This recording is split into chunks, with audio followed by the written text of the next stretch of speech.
Hi, I'm Sam Morril. Please watch my new special Up on the Roof on YouTube. It's on a bunch of roofs. You'll know it's my special because it's a roof. So check that out, and it's a good time, guaranteed fun.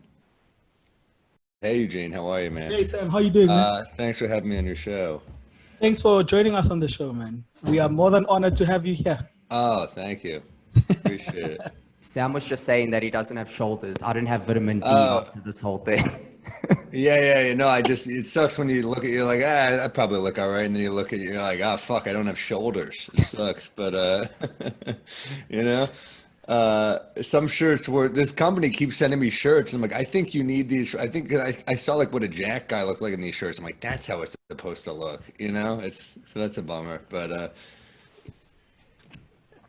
So what's been going on? What's been keeping you busy? Uh, dude, I had my girlfriend in town for like a week, so we just watched a lot of The Crown and you know, nothing crazy. I love Thanksgiving, so it sucks that there wasn't really a Thanksgiving. My family is very nervous about COVID, and I'm grateful for that, but it's also like shit. It's like I'm not going to see my mom for over a year. It's wild. So, It's uh, crazy. yeah. Look, Yeah. how far are you in the Crown? Because I'm a Crown fan. I'm only in I wa- season, I'm like toward the end of season two. I just watched the JFK episode. I just started it. so you watched the Queen's husband making a fool of himself next to JFK. That's the Yes. episode that you Yes. you parted ways on. No. I was watching it with my girlfriend. We went through like almost two seasons in like Yes, 4 or 5 days. I mean, we were cruising. I must say the first season for me, because I'm a bit of a history buff. So Yeah. I love the first season, and I could see the impact that the British royal family had in South Africa for one. Yeah. Uh, yes, That right. dance. Oh my God. It's almost like when you watch the first season, you're like, so you left us with the Afrikaans people? Is that how you played? Yeah, but it's funny for all the racism in America. You hear like, did he dance with a black guy? And I'm like, holy shit, Egypt! I mean, holy shit, England! What the hell? It's yeah. Every country's got its share of racism. So the first, that's for me, that's the first season. The first season was interesting for that. The second season was also good because it's a more grown up queen now this time, right? Yeah, yeah. I think you're Same gonna love. actress. Yeah, You, you, I'm looking forward to it. My mom geez, kept saying you have to watch the show, so I bit the bullet, and no, you're gonna lose your mind on season three and season four. I I mean, shouldn't have said bit the bullet right after the JFK episode. Probably that probably wasn't appropriate, but you know, how did you celebrate Thanksgiving though without the family? Was it the first time without the whole yeah. family and turkey situation? Sure. Yeah, we didn't. I mean, like if my parents aren't there, there's no turkey. I'm not that invested. I love it, but I'm not going to cook a turkey. I had my girlfriend in town. She wasn't with her family, which was a big deal. And we just went to a Mexican restaurant and then we ordered in Chinese food for dinner. So it was a very un-American Thanksgiving, Maybe one could say that was the most American that you guys were right? this I mean, that's Thanksgiving, right? that's the joy of New York is it's such a melting pot. You can get good any food. So yeah, yeah. You know what? Generous so's. Whenever I talk to comics that have their girlfriends over, I always wonder what is the impact of having a girlfriend over to your comedy. Do you feel like there's some? Do you feel like the stuff that you can't think of when your girlfriend is around? Because I used to feel like that all the time. Yeah, it's When hard. it is right. When she leaves, it's like the floodgates open, and I'm like, oh yeah, that's how a joke works. Well, you try to be. That's you being a person. You try to be present with the person you're with. So you shut that part of your brain. The people that don't shut their brain. I mean, can you imagine what it would be like to be with like to be dating like Rodney Dangerfield? I mean, we love him because he couldn't shut it off, but he's like, "What? You're telling me that? I get no respect." She'd probably like Rodney, give it like an hour, you know?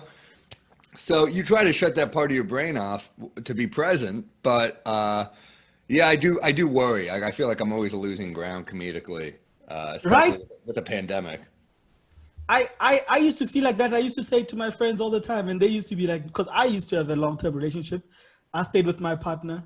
So 7 years ago, we stayed together for 5 years. Man, those were the most unfunniest 5 years of my life. Well, were you happy? Was that the problem? Well, I think sometimes when you care about someone, Yeah. you don't write as honestly about them. Yes. Right? I mean, that's difficult. I'm also, my girlfriend's a comic, so I think she's got the same Ooh. problem. She's got the same problem with me, I think. I think it works both ways. And it's just hard to write about the person you're with. And then that, especially in a pandemic, like life has stopped moving forward. Our jokes are based on experience and based on Yes. living. What am I going to write jokes about the Crown season 2? Like, no one's like, so I was watching this show the other day. People are like, right, that's what we're all doing, I guess, now. I feel like every premise just depresses people and reminds us of our immobility, you know? Yes. Especially when she gets on that yacht and then she moves around. They're like, she was lucky. You're like, that was a long time ago. Whenever I always found that, geez, you've said a very, very, very true thing. It's very hard to write honestly when you're with someone. Yeah. And also because people forget that, because I like talking about relationships. I don't know, it's one of my favorite topics to talk about because it comes so easily to me. But I feel like whenever I'm in a steady relationship, I feel like I have to justify the experiences that I speak about on stage, right? Yeah. Yeah, I think when you care about the person, you want to be very careful. And I've made that mistake before where I've hurt that person. So, in probably countless relationships. So you just want to be careful. Yeah, I mean, I feel like women are just, and I don't want to generalize, but I think they just tend to be more thoughtful than we are. A comic's job is to be in their head, and I feel like women are just more in their head than men are. Yes. I feel like a lot of times she asks me what I'm thinking, and it's just there's nothing going on, and I could be like, "What are you thinking?" And she could go on for like 30 pages. You know what I mean? So Yes. I'm in my head when I'm writing. I'm in my head when I'm walking alone, but when I'm with another person, sometimes I just shut down. Yes. And the question that I always struggle with and I get asked all the time in a relationship is, where are you? I could be sitting right there and the person goes, Yeah. where are you? She always says to me, "Where did you go? Yeah. Where did you you get go?" that? Yeah, I get, "Where did you go?" And I was like, sometimes I drop off. I'm like a shitty old iPhone. I don't always work. Like I work sometimes. I'm like a 4. Like it's the battery ain't great. You gotta plug it in. But yeah, it is important to be present. It's something I'm working on. My therapist will tell me you need to be present. Enjoy the time you have with her. Like when you're in a long distance relationship during a pandemic, that creates so much extra stress. I mean, there's already stress to be in a relationship. There's already stress to be in a long distance relationship, but the external stress that we're all dealing with this year that's outside of our control. I mean, Yeah. with travel, with dates, with road work as comics. Is this gig going to happen? Should I cancel it? Is this a bad idea? Is this irresponsible? The thoughts that we have going through our head constantly, like I value peace, and I don't think we're getting a lot of it this year, Yeah. It's become so valuable. You're right. Yeah. You know what I watch, I think I've watched a lot of war movies, and I've always wondered what brings young men together to go to war, right? Yeah. And I go, it's patriotism. We can always scratch that one out. Yeah. Some are doing it for financial reasons, but the camaraderie that comes with being together as men or whoever, as men or women, but just as men in a war fighting. Got to keep this politically correct, Eugene. Yeah, I have to. Men and women and Men and women. And you probably don't hear a lot of actually identify as a they in war, right? They're just hurry up, go, right? I'm away. Okay. No, but you're right. It is a bonding experience that we'll never know, because I think of the relationships that I have, like, I have some comics I started with, and I feel extra close to those comics because we shared so many bad nights together. But, nights where a crowd didn't like you in a diner doesn't really compare to, being in the Middle East with camouflage on, so.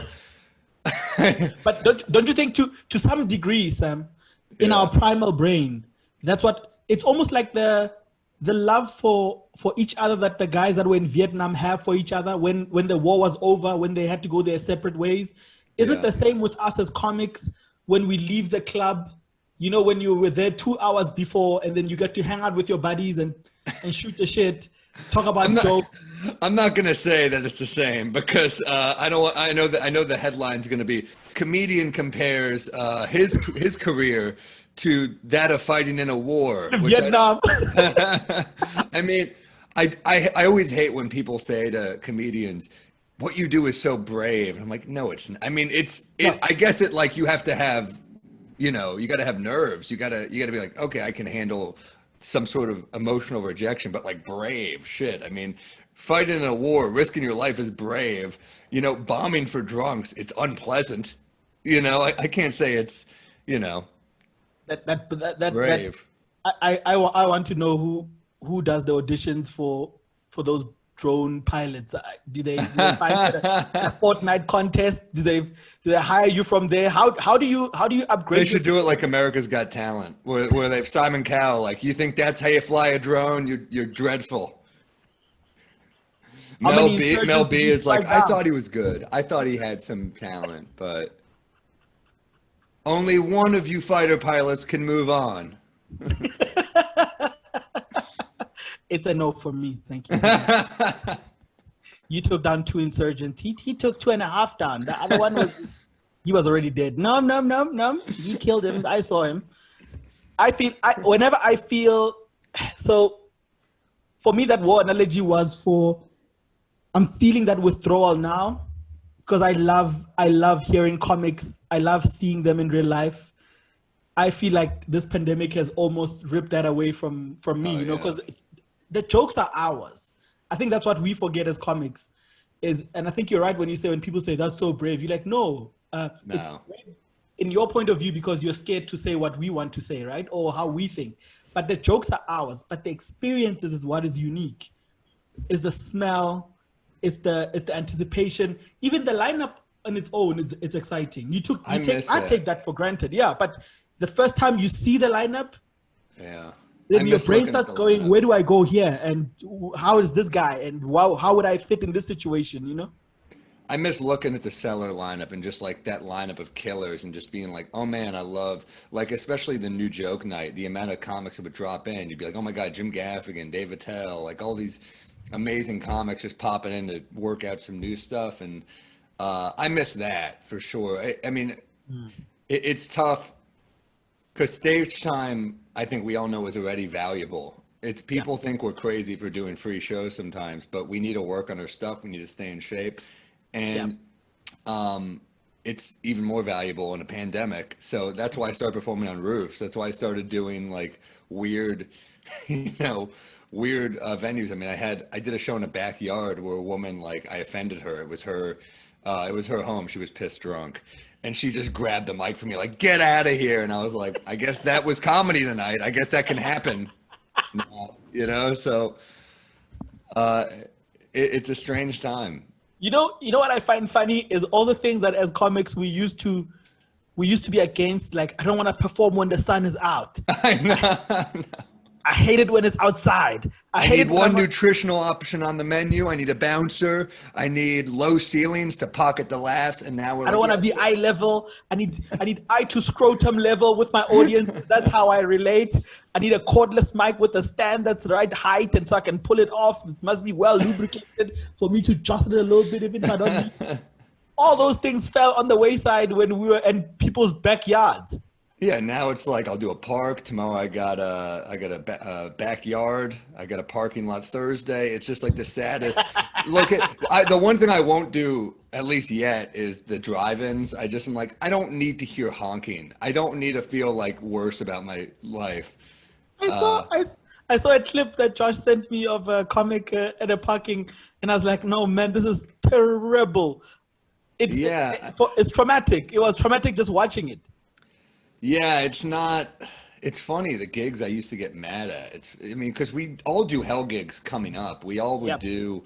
I remember the ambush gigs where you go in a restaurant and there's like a couple eating dinner. They don't know a comedy show's about to start. And some guy goes, "You guys ready for some comedy?" And they all look at you like, "No." And you're like, "All right, well, let's get this show started." I remember I did a show at this dive bar called Manchester Pub in Midtown. Yes. There's 4 people in the crowd. The 4 people are Tulane University students, which is the school I left to pursue comedy. And I met them all because I told them I remember going to some frat parties and I said, "Oh, I'm not going to join any frats because I'm leaving. I'm going to be a comic." Yes. And those were the 4 audience members, and they see me perform. They're like, "This guy left school to perform for 4 people, all of which don't believe in him." I mean, it was like humiliating.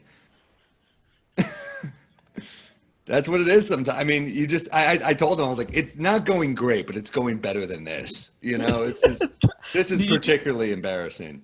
Did you do your whole set, or at some Yeah, point I you were did like, it. "Fuck this"?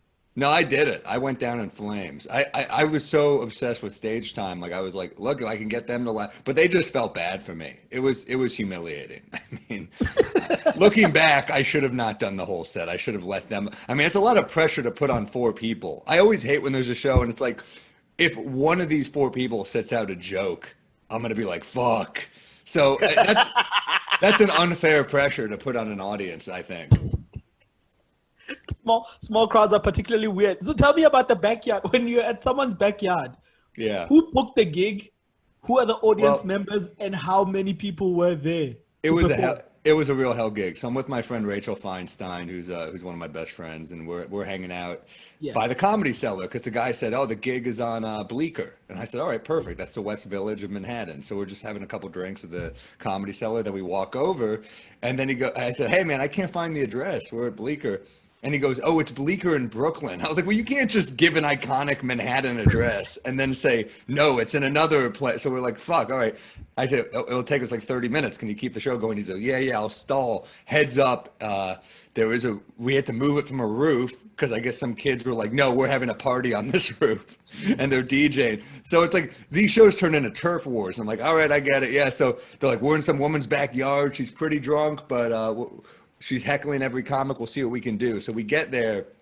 She's already like screaming about the patriarchy. She's like, "Fuck white men." And I'm just like, "Sorry, I don't know what you want me to say to that. I'd still like to tell jokes if that's okay."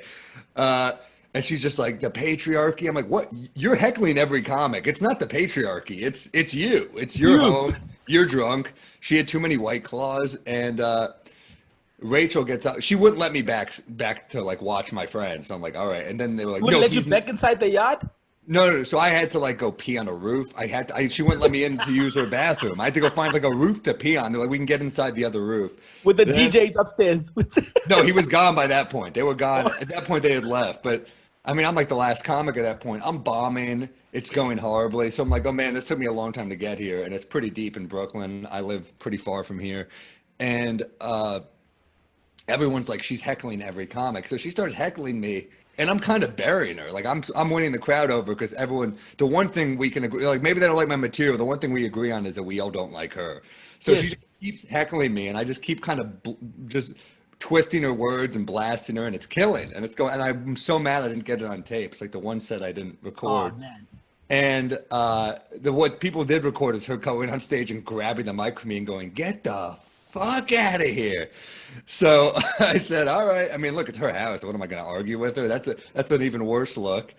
And of course, my mom saw the clip and was like, "She could have given you COVID." I'm like, I mean, look, if she did, she really sucks. If she kicked me off stage and she gave me COVID, we can all agree. I mean, she definitely wasn't being safe. I can tell you that much. Yeah, I mean, that's what some of the nights were. And that's when I realized I had to record every set because good or bad, I thought people were like, "You got to see this." So in my new special, there are moments where people are just hearing it. They're in their home eating dinner and they're like lifting their window up, like, "What the hell is going on?" And No I'm doing way. a joke, and I'm doing like a sex joke, and they'll like open the window and they're just like, "What the hell?" And then they'll close the window, like, "Screw him." So there's one point where I'm doing crowd work with a guy who Yes. opens his window. I mean, it's an insane time. It's really like guerrilla style comedy, like I've never seen it. Like we're just trying to make stuff happen, and it's not. It to me, it's insane and it's depressing, but it's also kind of exciting. So, for in case someone who's listening and hasn't seen the special yet, It just came out. Yeah. Describe to them what the special is like. So it's not. Set It's called Up on the Roof, and it's literally compiled of different rooftops I performed on, because people would say, "Hey, do you want to do a backyard?" And I would say, "Well, I kind of don't, because I think the roof theme is kind of cool, because the thing about roofs in New York is every backdrop is beautiful. You've got the skyline, you've got all these great views, and I got a guy with a drone camera, so he's getting some overhead shots. So, you know, you get a beautiful view. I really love what they did. Dominic Mull my camera guy, and my director, Matthew Salacuse, like they really had a vision to make it look cool. So, yeah, I mean, some of the roofs were hell gigs. I mean, I remember we got to one, it was a girl's birthday. Because at first I was doing these shows for free, and I was like, I'm bombing some of these shows. I'm not going to show up and bomb for free, even if it's a special. Screw that. I'm losing money to bomb. So, I think it's the opposite. I think you'd be like, I can't take money if I die. Exactly. I can't die for free. Well, one of the first ones I went to, a guy was like a fan of mine, and he brought his friends, and they were like stuffy finance people. And I turned it around, but I turned it around with like every trick in the book, where I'm like doing crowd work. I'm riffing on the room. It took me like 10 or 15 minutes to even get him to like me. And by then I started killing, but he felt bad, so he paid me extra. And that's when I realized I should be getting more money. So, and then everyone with me was like, "You're not charging?" I was like, "I guess I have a low self-esteem. I don't know." So we started going to more roofs, and we kind of slowly started to figure them out. Like I said, we need alcohol. We need to get it like as the sun is setting. My director's like, "I want the sun setting so it looks beautiful." And I said, "Hey, well, there's 6 people here. People show up late to roof gigs. I'm not going to sacrifice like a whole night of performing for 6 people. So you get the sun setting. That's not happening." So we'd be arguing. It'd be stressful. And then, you know, we did one birthday where I showed up, and she wrote in one note, "It's a roof." And then I guess I didn't see her second note that said, "Actually, it's a courtyard now." And I said, "I'm sorry, it's got to be a roof." And she said, "No, we can't do a roof. We can't, we already have this courtyard set up. It's my birthday." She was so mad at me. And I said, "I'm really sorry. I will find a roof. I will get a roof in the area. I can like blast people and say who's got a roof in this neighborhood that they'll get," and it usually works out. And really? She was so angry. And then guess what? She found a roof a block away. Her boyfriends. I'm like, "You're fighting with me? We could have found a roof." Like, so we get to the roof. Her friends are like hammered the whole time. It was a total lost night anyway after that whole argument. But I was like, and then they tried to be like, "We should be paying you less because you had to move the show." And I'm like, "I just bombed for an hour. You're going to make me," and it wasn't like my fault. You were all talking. Like it was. So I remember like years ago, the Yankees had this great manager, Joe Torre, and they signed him to a contract, and all of a sudden they said, "We should pay you less now because you haven't like had enough." And he was great. He won like at that point, I think 4 World Series for them. And because of the insult, I mean, it was still a lot of money, but they tried to renegotiate the contract to pay him less. He said, "You know what? I'm gonna retire. Thank you." And I thought it was like on his part a really classy move, and on the Yankees' part like despicable to someone who has just given them so much and made them so much money, and they tried to change his already written contract. It made me. I don't know. I'm comparing myself to a Yankees legend. I'm like, that rooftop I performed on was very similar to a situation. What an asshole I am.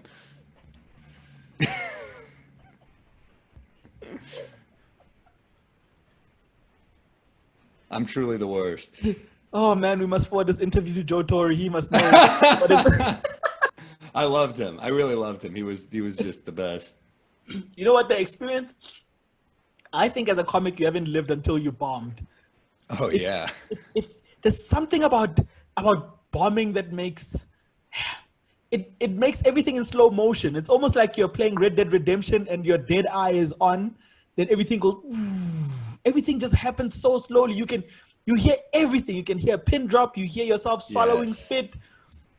It's like your first black eye if you're a fighter, probably, right? It gives you some character. But you know the saddest thing about dying, and I don't know if it's the same over there as well, it's you always find that one audience member that almost wants to shout, "You can do it." And that's the worst one. You almost want them to all suck so you can walk away and go, "You're so right." That's so true. There's always that one that goes.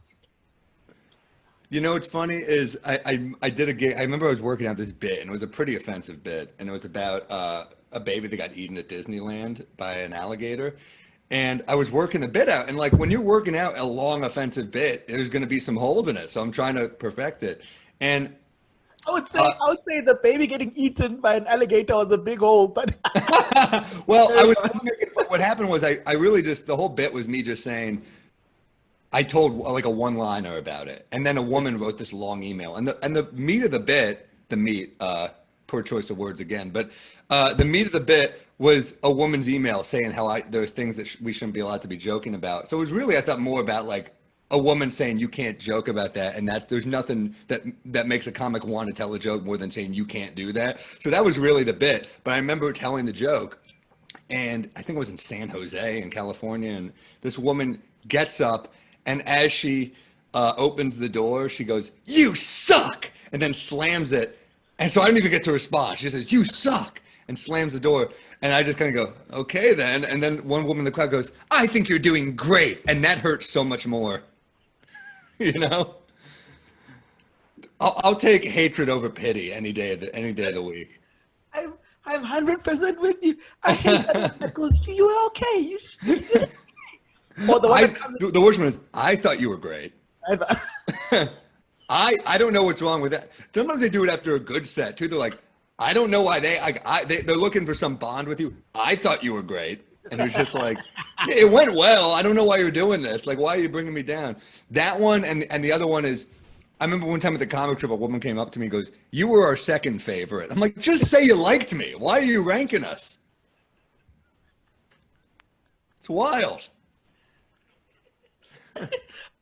There's nothing worse than someone after complimenting you for 5 minutes with a drink in their hand, then they call you by the wrong name. That sucks. Yes, the worst. You're like, "No, that's not me. That was the other guy." They go, "Oh, you are also fine." You go, "I can't trust you for anything anymore." I sometimes think those people are sent by the comedy union if it exists. They get dispatched to bring into you comedy back gigs. down. Yes, You and feel they have too to good go about give yourself, good so, feedback. like, let me bring it back down. Keep the industry going. Maybe those people have saved so many careers. But then now, I had this bit about when I was first working it out. It was about hunting in the Serengeti. So in my bit, the gist of it is the women. There's different types of women, and you compare them to the animals. So you go antelope, the impala, and then those are the ones that you want to catch. And then there's the buffalo, and there's the wildebeest. That's that hard, tough meat that you don't want, right? Yes. So I go, and then the men, you find different categories. You find the lion with a mane. It's the guy that doesn't want to settle down. Right. And you find like the cheetahs, those are self-explanatory. And then you find like the hyenas that are always just scavenging what the cheetah has eaten. What the lion has eaten. So I made this bit, and I was like, so as men, we go to the watering hole, just like the lions do, and then we scout out for the fittest gazelle out there, and then we jump, but the gazelle knows we're there, but they just pretend they don't know we're there, and then we just jump out and we catch the gazelle, grab it by the throat, and we take it back to our den. Yeah. So this whole bit goes on, right? Everyone's having a good time. This is the first time I ever do this bit. Everyone is laughing, and I'm thinking, "Oh, this bit is going very well." I'm working out the kinks, obviously. Jesus, did I not go home? On my Twitter, a long ass tweet about in a thread is about how dare you speak about women being devoured by lions. And I was like, first of all, it was an impala being devoured. At least get it right if you're going to be. And I was like, I've also devoured some women and they never complained. But anyway, let's get to the point. And she was like, in this culture of violence against women, oh my God. And I was like, it was just a joke. And I was like, how do you take that one person's comment and compare it to what the audience was reacting like, right? Because that's what people take for granted. We hear what the audience is saying. The audience is laughing and they clearly and they're helping us find the joke. But then one person sends that long ass tweet or email. So that always makes me wonder, have we progressed to a point where criticizing a comic has become so easy and the cancel culture has become so prevalent that we can basically end someone's career? Well, you can't end their career over that. I think what happens is some people have this problem where they make jokes about them, and I think it's like if you heard all the other jokes and you laughed at all the other jokes, then like Yes. don't make like it's either I've heard the South Park guys say it's either all okay or none of it's okay. And I think people need to remember, try not to take a joke personally. Like sometimes I always want like someone on Twitter before they attack you to go, take a deep breath and go, am I making this about me? Because if the answer is yes, then fucking don't hit send. It's really hilarious how much people do that. But then it's also strange to me when I don't know, like people get very like we're too accessible. That is also the problem. Like they can reach us. Like we will see the message. And I think artists throughout history, and I hesitate to call comics artists, but I think like Carlin said, we're like the lowest of the artists, which I think is actually kind of fun that we're like the bottom of the barrel. Us Kind of and like mimes. us and mimes. Hey, miming's hard, man. I mean, to do the whole thing without words, I think that's tough. Yeah, I think we're too accessible. I think for people to be able to just reach us, I mean, some people like their whole day is just like trolling, me, then trolling one of my friends, and like that's their form of entertainment is to like try to get under our skin. And some people will be like, well, you got to roast them back. And I'm like, I don't know you, dude. I don't give a shit. You're nothing to me. Like I'll roast. They think roasting is something that like is like a duel. It's like I challenge you to a duel. It's like no, I roasting is like between two friends who like each other. It's not between me and Strangers. some dude with one follower on Twitter and then like who's like, hey, fuck you, and I'm just like, I guess I have to duel now. I guess we must. I accept.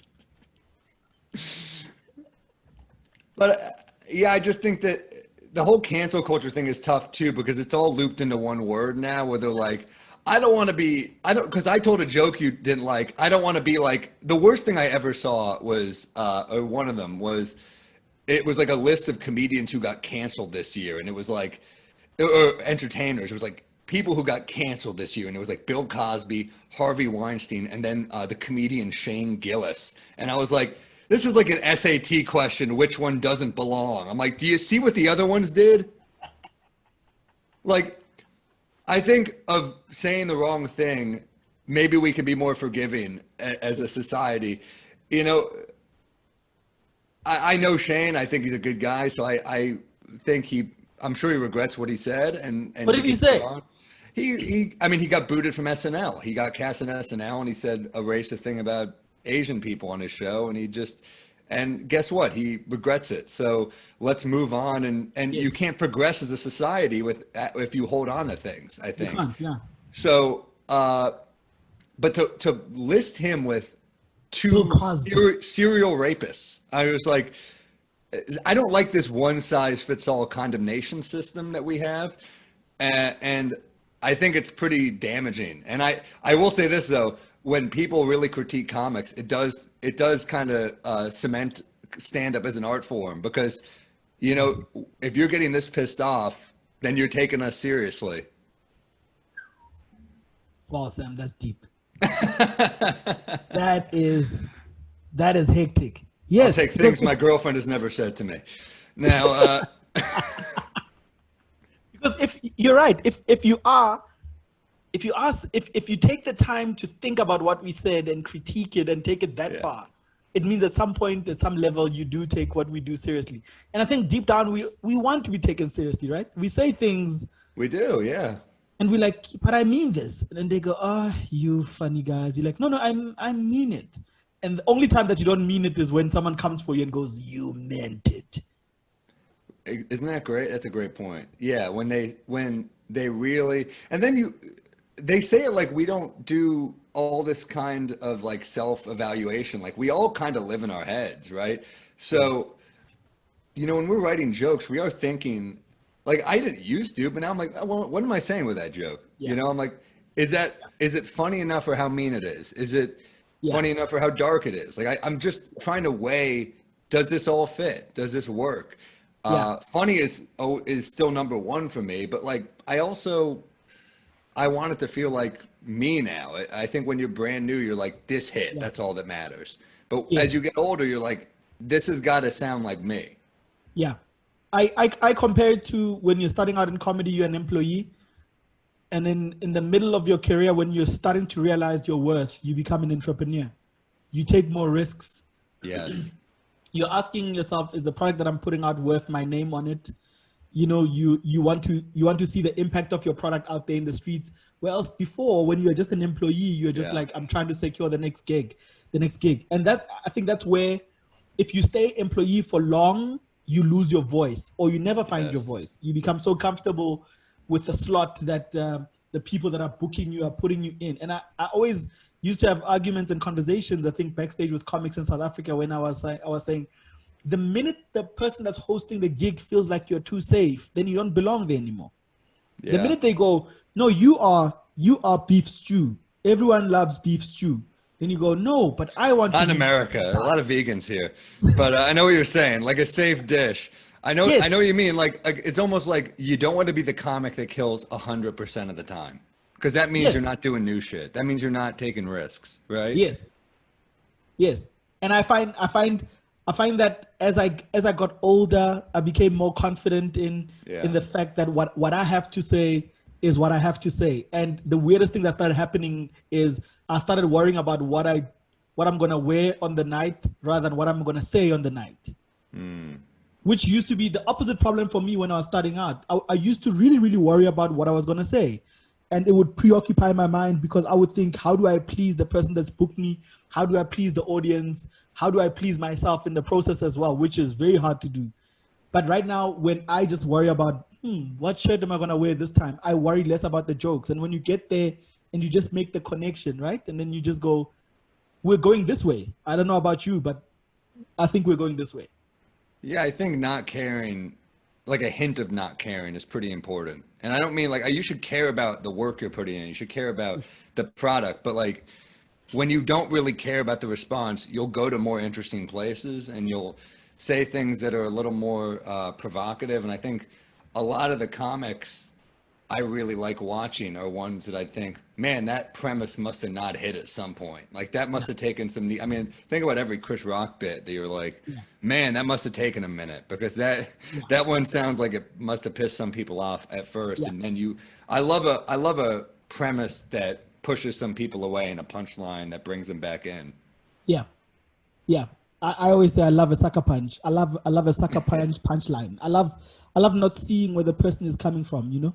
I love not understanding. But I when we as comics but I think you're at that point now where a lot of great comics say great things about you. Everyone that is great goes, that guy is the one to look out for. Yeah, it means a lot, man. I mean, I think a lot of great comics are very generous with young comics, and if they can feel that they're putting in the work and stuff, they're like, oh, that guy's, he's working hard, he's trying hard. And I think a lot of those comics feel that I respect them very much. And you know, comics like Colin Quinn and Gaffigan and Attell and all these New York comics that are you know, just incredible. As a young comic, you're like, I can't believe I'm on a show with these guys. And then they start being friendly to you, and they start being nice, and they'll make a comment about a joke, and you know, and in Attell's case, take you on the road. And it really was, I felt like I was at the best school for comedy, just being at the Comedy Cellar. And like, man, you can't get a better education on comedy than being around the funniest human beings who are doing it in such a pure way. And giving so much respect to comedy as an art form. I mean, like, I think I watched Colin Quinn. I'm like, this guy is doing these heady one-man shows, and I watch, you know, and then you're on shows with all these comics you admire. It's really I mean, you really gotta pinch yourself. I mean, not to sound cheesy, but you're like, holy shit, I just left a diner with Dave Attell at 5 a.m, and I just feel like I haven't laughed that hard in my life, just being around. So yeah, you got to be grateful that they're that generous. No, they definitely loving you, man. We love hearing stories from our guests about the craziest thing that has ever happened to them, whether in real life or story that they can make up in their heads, but real life is preferably better. Well, okay, this was pretty crazy. Last Uh-huh. year, I have a bit about this, but last year I was in Vermont and there doing the club, the Vermont Comedy Club. And after the show, I'm at the bar with my friend Carmen Lagala, who was featuring for me, and we're just hanging out, having a beer. She's from Vermont, so she said, "Let's go to this bar. It's cool." Some guy just walks up to me and he goes, he's hammered. It was University of Vermont, and I said no, and he goes, master's degree, and I said you're getting colder. And then he goes, I want to beat the shit out of all of you. But he's only looking at me. It's like me, Carmen, and two of her friends. He's only looking at me, and I'm like, this guy's like drunk and bluffing. Fuck him. I just turn around, start sipping my beer, and then he takes a pint glass and smashes it over my head. And I was like, God damn it. I'm just in the moment. I was like, fucking asshole. I'm like in shock. I'm gonna have to kill you. So I get up. Well, my first thought was I had a metal tripod for my camera. And I'm like, do I just swing this at this dude right now? But the other part of me is like, does he have a gun? I'm in Vermont. Like, this is like a carry state. So I'm just like. I like how you never thought of prison and couple of homicide. Well, I don't think. Well, I mean, like, yeah, you're right. Maybe that's it's the funniest stuff.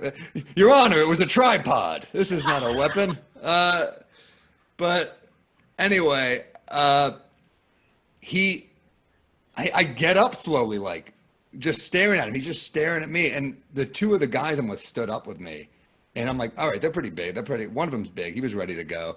And the guy just stares at me, and then he walks out. And he stares at me through the glass, like he's like hammered and starting shit. So, true story, I yell out, you all heard him call me Jew boy before he did it. I'm trying to up this to a hate crime, And everyone's like, he didn't do that. I'm like, I know he didn't, but So then they call the cops, and he's not getting far. He's hammered. He's like, walking. The cops get him. Apparently, he went for the cops' gun. All right. I think what happened was, I found out later in the report, he was trying to commit suicide by cop. He had just. No way. Been going through a divorce. He was blackout drunk. And they arrested him. And I hear from the victim's advocate of Vermont. They call me. And she said, he's a therapist. And I was like, wow, well, not a great one, probably. And what he did was a felony. So, I mean, she said, do you want to come and testify? I was like, well, I don't think he should be a therapist. Like maybe he should do another job. And I think he can't practice therapy for 5 years as the punishment or something like. I don't know how he's going to get back. Where have you been the last 5 years? I had a thing. Anyway, so yeah, it was a whole thing. I mean, pretty wild to me that that was in the last year. I thought was pretty wild. That was wild. Imagine when they asked him what he would like to say before he got sentenced, and he said, Your Honor, I don't like the victim's cranky face.